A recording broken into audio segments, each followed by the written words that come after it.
I'd like to move us on to the third part of this panel discussion. Obviously, we've seen a lot of changes in the molecules we're working with recently and some of the technologies we're working with as well. I just wondered whether any of the panelists have any particular opinions on new technologies they'd like to see, problems that are arising that they really don't have a good solution for at the moment, and they'd really like some new technologies to come out and what those might be. Something that will allow us to have a more integrated approach across multiple disciplines, because when we're thinking about the patient and we're thinking about the sample, but often it's multiple samples for many different endpoints. So you've got PK, you've got biomarkers, and I just wondered if we could look at it more holistically to be able to get more with less, so combine some of those analyses in a better way. Yeah, I mean, you look at the average study reference manual for a clinical study and the number of samples that are collected that go off to different places to be analysed in different ways.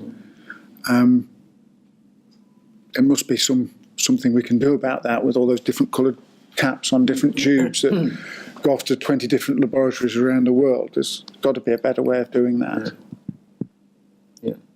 Well, I recently heard someone mentioning that we should move into the direction where the LCMS is placed in the central lab, where most of the samples end up from the clinical studies, just to improve the efficiency. So we have clinical analyzers, and from there the sample goes on to the mass spec, where the PK assay is run. So maybe that's an idea for the future, to look into that. Yeah, I think there's a lot of consideration about making the sampling more patient-centric and making the analysis, bringing it a little bit closer to the patient as well.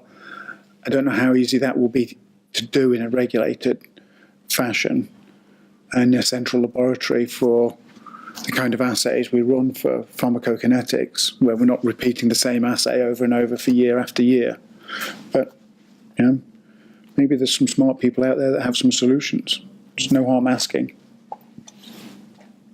I suppose the approach that we've had to PK bioanalysis has been the same for many, many years. You know, I think 25 years ago when mass spec was sort of introduced, that we've been doing it the same way for a very long time. And it feels like there's a real opportunity to get some disruptive technology in place in order to, you know, what's the next innovation? How are we going to do this smarter in future? I'm not sure that there's a lot of investigation into disruptive technology in this space. Perhaps that's because of the regulations being seen as a large blocker. So we're just using the same approaches all the time. So it would be nice to see that, you know, there's a regulation that would allow us to do some of that innovation and implement those technologies quickly, rather than having to take very many years in order to prove lots of different things before it's accepted. And even then, when we think we've got all the information available that proves that it's acceptable, they still ask us to do things that don't make sense. Yeah, I think this really ties into the question number 2 we just discussed about regulations, because Amanda, you were mentioning that now is the chance to make it good with this ICH M10 discussions, but I mean, the regulations are always based on, you have one BA lab and all the samples from the different sites come to that one BA lab and everything is done in that one BA lab. But if you start thinking out of the box that the analysis should be closer to the patient, then you will no longer have the situation where the samples from different sites are analyzed in one lab. No, they will be analyzed locally. So it would be interesting to see how regulators are responding to that. Yeah, a very interesting cross-validation exercise, I think. I agree. But since we're on the topic of technology, one thing that comes to my mind is we've all worked with LCMS for so many years now, and still we're suffering from ion suppression. So I wonder whether we once will see the day where vendors have come to a solution and we no longer have to worry about ion suppression in our mass specs. Because I think it's causing us troubles if we analyze patient samples and we see strange things and differences in internal standard responses, which we were not really able to explain. I believe part of that has to do with ion suppression. So I'm really looking forward to a vendor that comes up with a solution for that. That's a good point. I mean, mass spectrometry in lots of ways hasn't moved on very much. I mean, time of flights has been around a long time. All the instrument, the computing is the thing that's probably allowed a lot of those technologies to become more accessible. But ionization hasn't moved very much. You've got Unispray and Thingy Spray and Doody Spray, but they're all essentially electrospray. So, what does it need to make that step change happen? And there's been a lot of talk about high-resolution mass spectrometry. What's needed for something like high-resolution mass spectrometry to make the big breakthrough into regulated bioanalysis? I think some people are doing it already, just from what you read. Whether or not they're doing it in regulatory studies, I'm not sure. But somebody kind of has to take the first step, don't they? Yeah. And it was just like the same as we moved away from HPLC to LCMS. We did it. Yeah. We did speak to the regulators, but ultimately we just sort of did it. I think maybe learning from the past, not just one company doing that on their own, but moving forward as a group of companies together is maybe the wisest move now, because it may feel slower in the short term, but I think in the long term you've got a better chance of adoption if a bunch of companies come together and they're all saying the same thing. And then you've got more data to look at as well, and show and tell is always good. A consortia approach is really powerful, and let the data speak for itself. Great. I think the cycle of capital equipment, within businesses like mine is slow. How quickly can we buy mass specs? One a year, depending on how profitable the company's been, I guess. But I think the issue comes down to the relationship between pharma and CROs as well, and this isn't meant to be a negative thing. I think there's a tension in the industry because a company like mine has outsourced most of its work.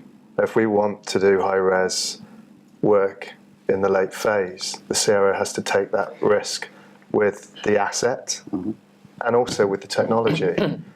And that balance between the two, where that where does the person, at the CRO or the pharma step forward and say we absolutely need that? I think we're at a point where it's really hard for either to move. Yeah, I agree. I mean, in the past, usually the situation was that in the pharma company, they invested in looking into new technologies. They applied into their studies, and then once the compound moved on, they transfer the assay to the CRO, and the CRO has to invest in that kind of equipment to be able to run the assay. But now we're in a situation where many of the pharmaceutical companies have outsourced all their late-stage work, and there's not a lot of opportunities for the pharma to invest in these new technologies and apply and learn on the new technologies and then transfer the assay, because they don't have the samples anymore to test the assays on. So now we're in a situation where I think innovation should more and more also come from the CROs. And then we squeeze on cost. Yeah, agree. It's a cycle, that's what I mean. We're in this cycle. We've created a cycle which makes it really hard for us to make big step changes. Absolutely. Unless somebody comes in, would be a pharma company or a small CRO and completely disrupt the market. I think, that's the point at which, the big changes will happen. But, I think the cycle, we're locked in a strange cycle with one. It's a strange dance, around cost and innovation. I agree.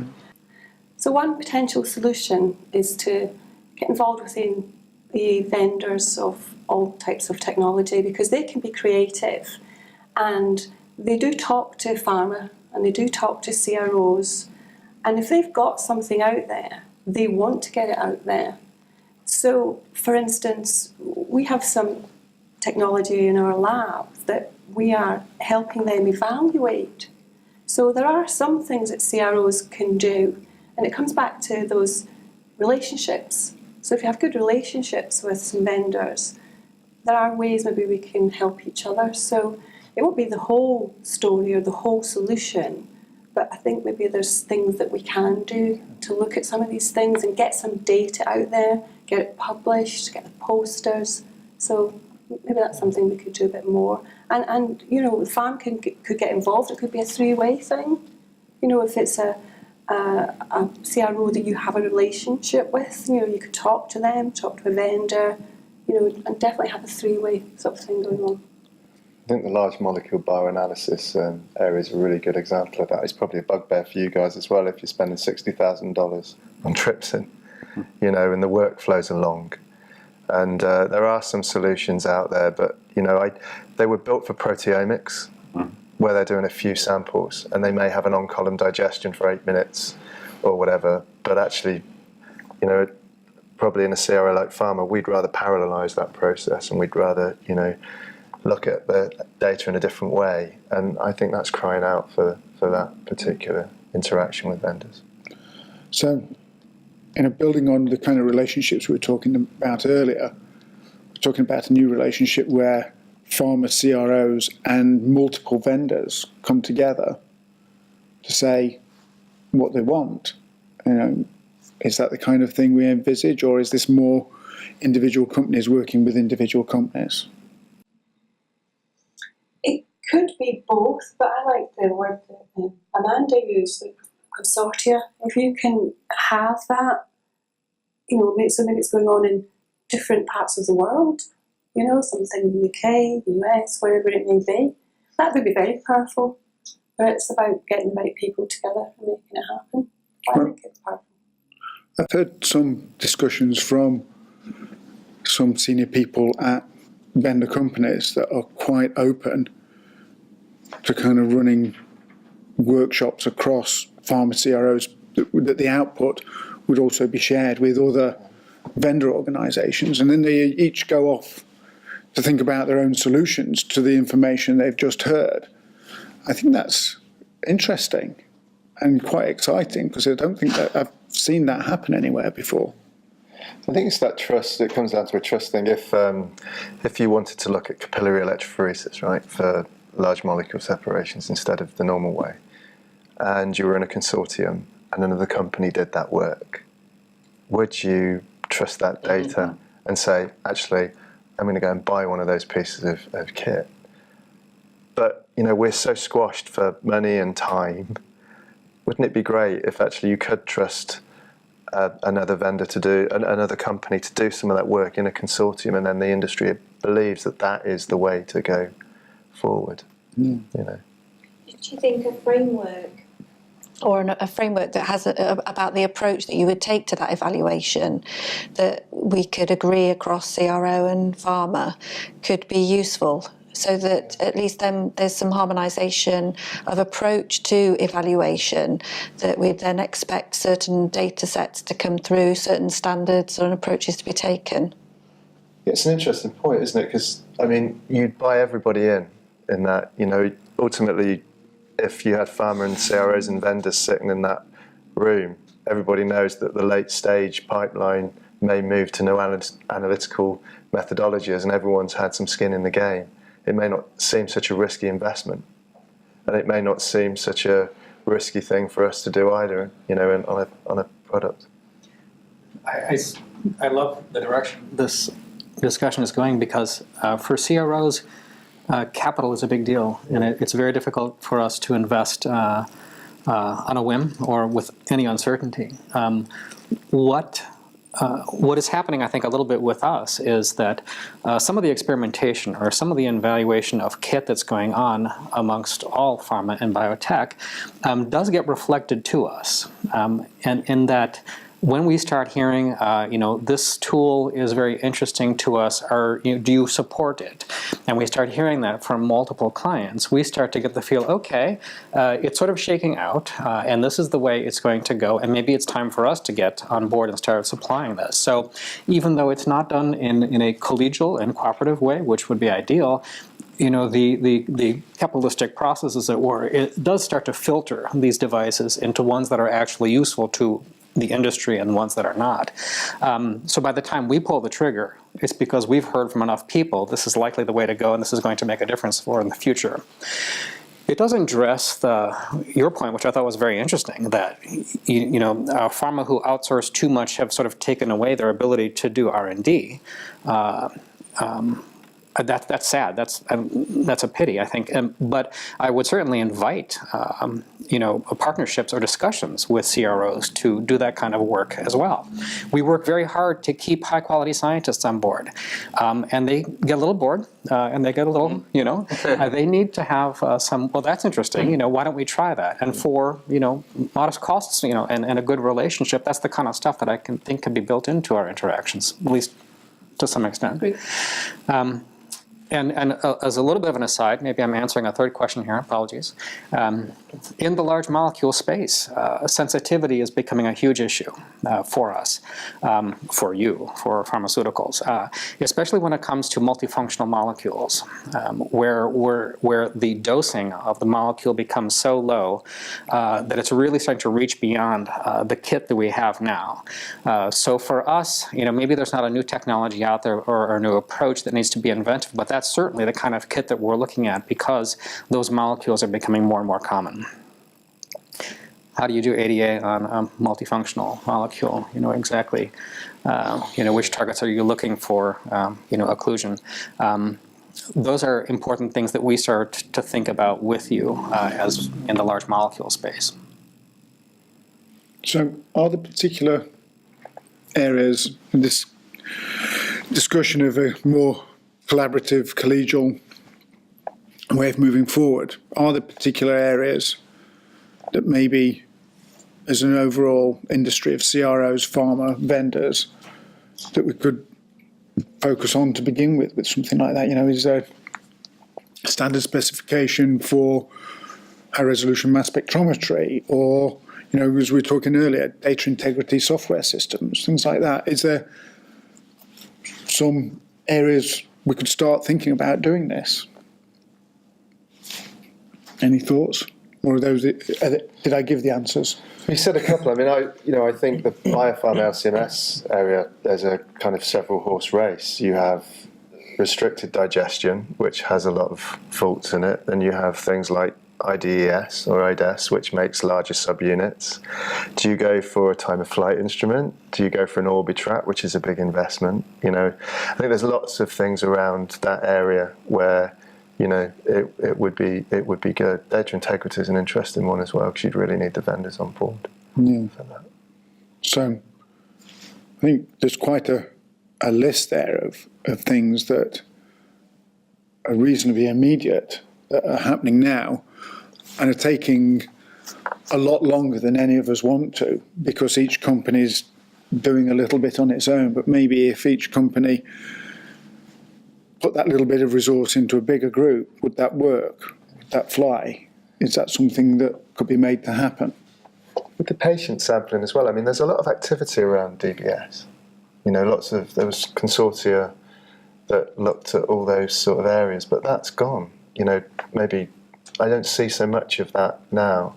Whereas we might be trying to do something about that. Yeah, but that sort of near patient sampling or near patient analysis is an area where I don't think any company on its own could even get anywhere near the money or the resources to get that up and running. No, absolutely. With the near patient sampling, even with the innovator companies, it's a really tough thing for them to develop a medical device, basically, for a company that started off from a few people.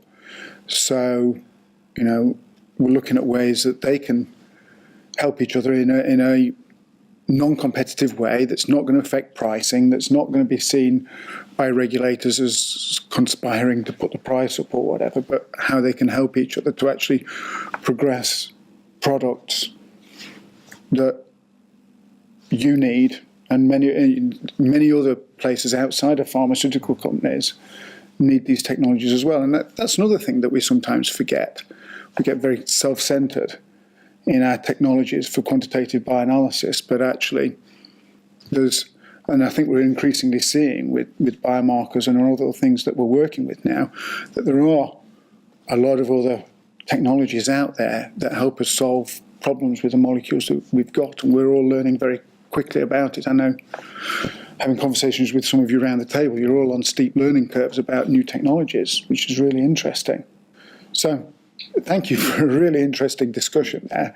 It went in some directions I wasn't expecting it to, but actually I kind of liked some of the ideas that came out of this, and I hope we can follow up on this in some future discussions, and I'll certainly be writing this up in the manuscript that's going to come out of this discussion, and look forward to further discussions on some of the ideas we've had. So thank you all for attending today, and look forward to seeing us all online.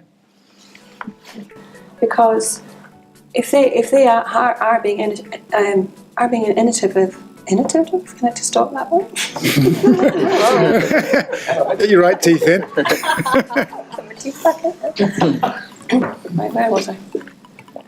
Bender's been innovative. Okay. So I think one possible solution could be to get the vendors on board. They can be innovative. Use another word.